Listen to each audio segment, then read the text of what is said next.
સંધાન all Gujarat integrated classroom. સેટેલાઇટના માધ્યમથી જોડતી કડી એટલે સંધાન. Very good morning to all of you on this very special edition of Education Industry Linkages, that is EIL. વિદ્યાર્થી મિત્રો, તમને સૌને આજે સ્વાગત છે અહીંયા સ્ટુડિયો. અને આ એક ખાસ શૃંખલા છે, ખાસ સિરીઝ છે જે વિદ્યાર્થીઓને બહુ જ ગમતું હોય છે, કારણ કે એ કરિયર રિલેટેડ છે. આ આખું જે માળખું છે, આખું જે સિરીઝ છે, એમાંથી વિદ્યાર્થીઓને ખબર પડે કે અલગ અલગ ઇન્ડસ્ટ્રીઝ શું છે, અલગ અલગ કરિયર ઓપ્શન્સ શું છે. આપણી પાસે ઉદિશા જેવી એક બહુ સરસ વ્યવસ્થા છે. આના માધ્યમથી પોતાનું કરિયર ચોઇસ, કારકિર્દીમાં જે ચોઇસીસ લેવાનું એની વાત આવે, એમાં આગળ કઈ રીતે સંધાનનો ઉપયોગ કરી શકે. તો આજે આપણી સાથે એક તમને નવાઈ લાગશે કે એક અદ્ભુત કોમ્બિનેશન છે. એજ્યુકેશન રિલેટેડ વાતો કરવા માટે આપણી જ એજ્યુકેશનની જ સંસ્થામાં આવ્યા છે. ગુરુર બ્રહ્મા ગુરુર વિષ્ણુ ગુરુર્દેવો મહેશ્વર ગુરુ સાક્ષાત પરબ્રહ્મ તસ્મૈ શ્રી ગુરુવે નમઃ. આ વાત માત્ર ને માત્ર ભારત દેશમાં આપણને સાંભળવા મળે છે. એટલે ગુરુ કોણ છે, શિક્ષણ શું છે, એજ્યુકેશન, એને એક કરિયર તરીકે આપણે કોઈ દિવસ જોતા હોઈએ છીએ?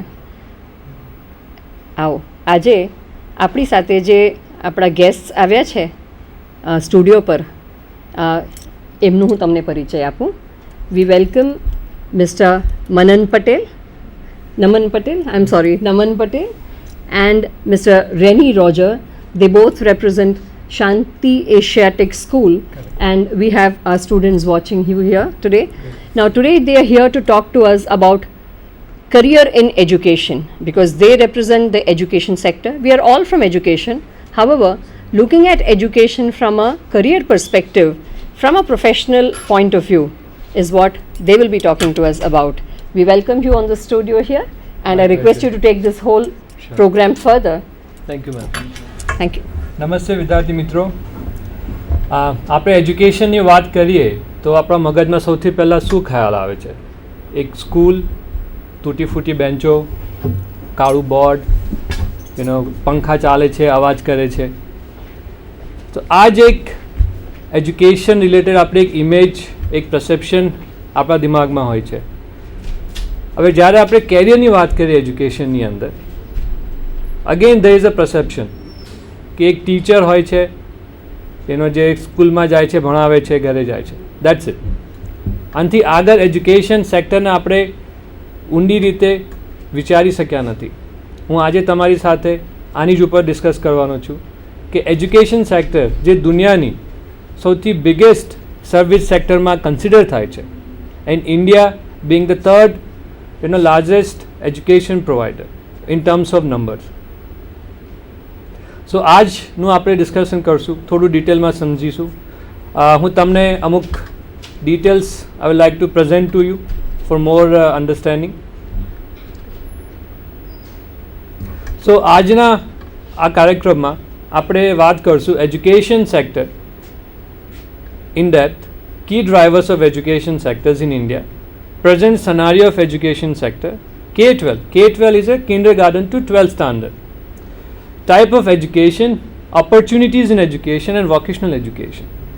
આમ જોવા જઈએ તો વિદ્યાર્થી મિત્રો, એજ્યુકેશન બહુ મોટી ફિલ્ડ છે, પણ આજે ટાઈમના અભાવથી હું તમારી જોડે ખાલી બે જ ફિલ્ડ પર ડિટેલમાં વાત કરીશ. એ છે K-12 and vocational education. Education સેક્ટરનો એક ઓવરવ્યૂ આપણે જોઈએ તો it's considered to be one of the largest service market. Combined 450 million students. That is the reach of this particular sector. In terms of revenue, it is more than $50 billion per year. So that's huge.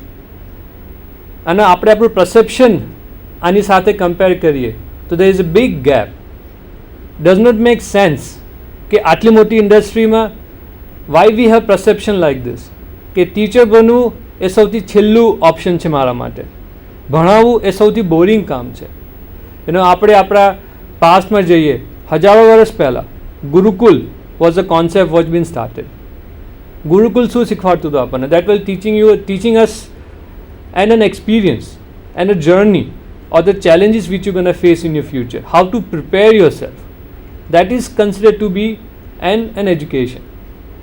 And nowadays what has happened, it has become compulsion, which is good, but it's the big question જે આપણે બધા આજે પૂછીએ છીએ કે how we teach, who is teaching, what are their qualification, what are their experience, and why they are teaching is the biggest question which we all face. There are multiple teachers. There are teachers in thousands and billions who are teaching in various schools nowadays. But આજે એ બધા ટીચરોનું objective શું છે ટીચિંગની પાછળ?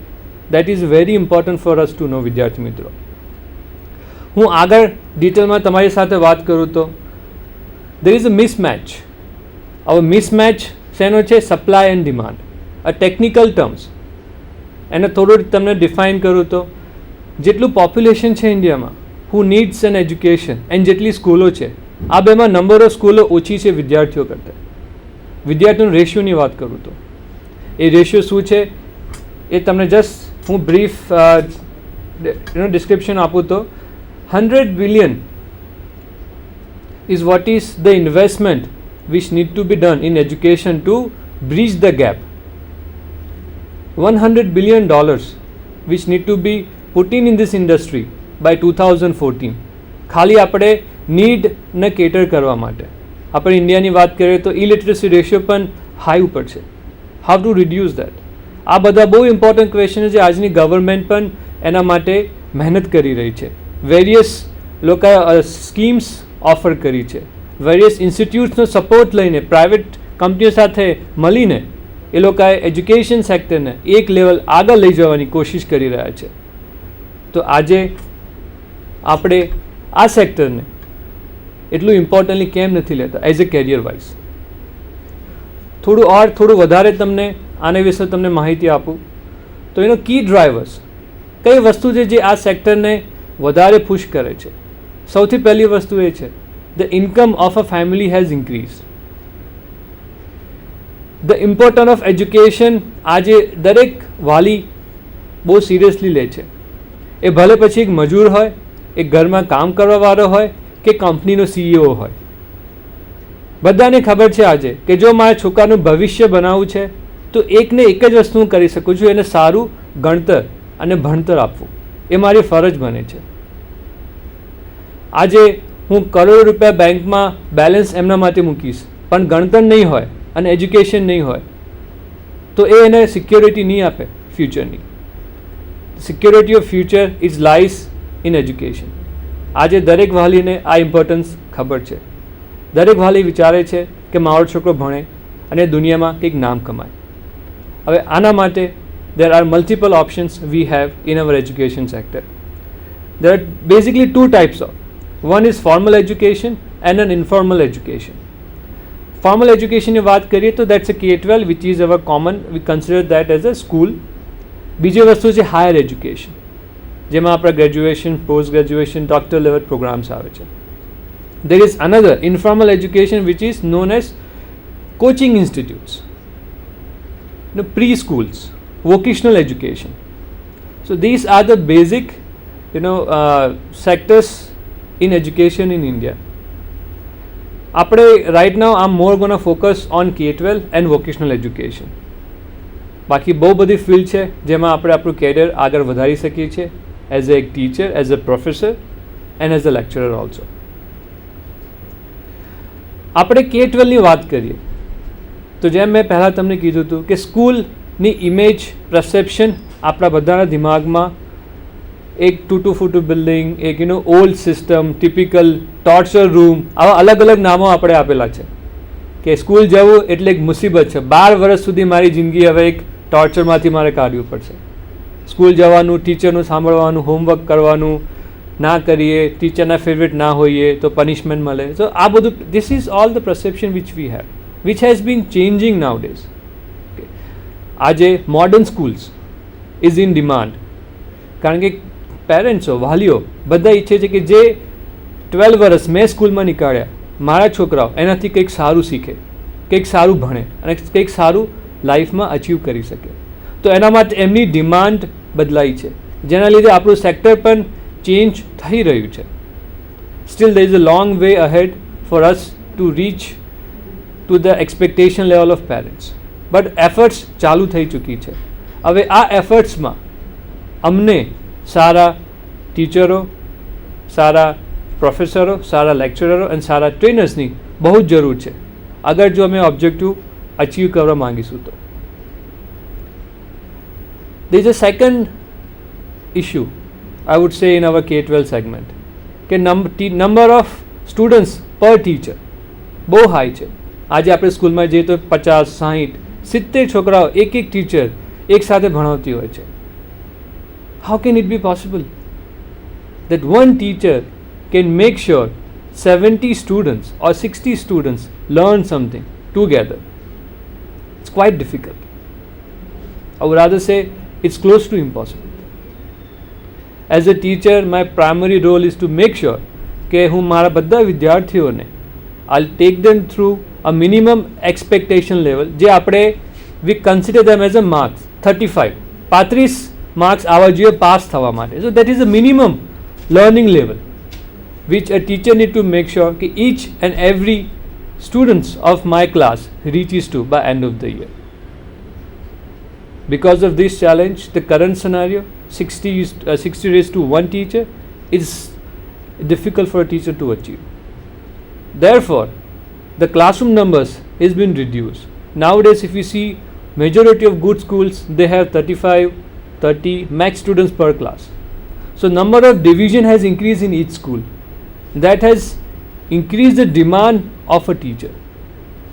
કે જે સ્કૂલમાં પહેલાં 20 ટીચરો સ્કૂલ ચલાવતા હતા, આજે એ જ સ્કૂલમાં 40 ટીચરોની જરૂર છે.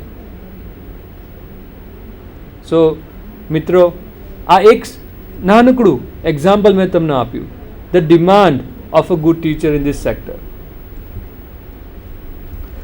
થોડું આગળ ડિટેલમાં અન્ડરસ્ટેન્ડ કરીએ તો present scenario of education sector, over 140 million students are studying in government run primary schools. 140 millions, that's humongous number. 60 to 70 million are studying in private primary schools. 10 to 15 millions government secondary schools. Then we have 25 to 30 millions private secondary schools and 1 million in private vocational institute. હવે આ નંબર્સને આપણે total કરીએ તો it's huge number, અને એની સામે આપણે teacher રેશિયોનું calculation કરીએ તો મિત્રો તમને આજે ખબર પડશે કે એજ્યુકેશન સેક્ટરમાં કેટલી ડિમાન્ડ છે, તમારા માટે કેટલી ઓપોર્ચ્યુનિટીઝ છે to build a career. In terms of revenue આપણે ડિસ્કસ કરીએ તો money invested in this sectors or this segments I would say 1.8 trillion. 1.8 trillion, mitro. That's, amazing number. If you go in detail, in K-12 segment, there is 92,000 crore is invested. And there is further in private professional colleges, 32,000 crore. And coaching classes and institute, 23,000 crore. So, આપણે વાત કરીએ છીએ segments like retail, segments like manufacturing, pharma. આ બધા નંબરો તમને ત્યાં જોવા મળતા હશે, આ રીતનો ગ્રોથ, આ રીતની ઓપોર્ચ્યુનિટીઝ. બટ મિત્રો, તમે કદી વિચાર્યું આપણું એજ્યુકેશન સેક્ટર એ બધા કરતાં આગળ છે? હવે આ સેક્ટરને, આની demand is only increasing. Education sector is the only sector જેમાં સપ્લાય કે ડિમાન્ડની ગેપ પૂરી થશે, કે પછી રિસેશનનો આપણે ભય હોય કે રિસેશન આવશે તો મારી જોબ જતી રહેશે, મારું we have lots of problems when in terms of recession market performance. This particular sector is not linked with those scenarios. That's the biggest advantage, a safety every professional person is looking for.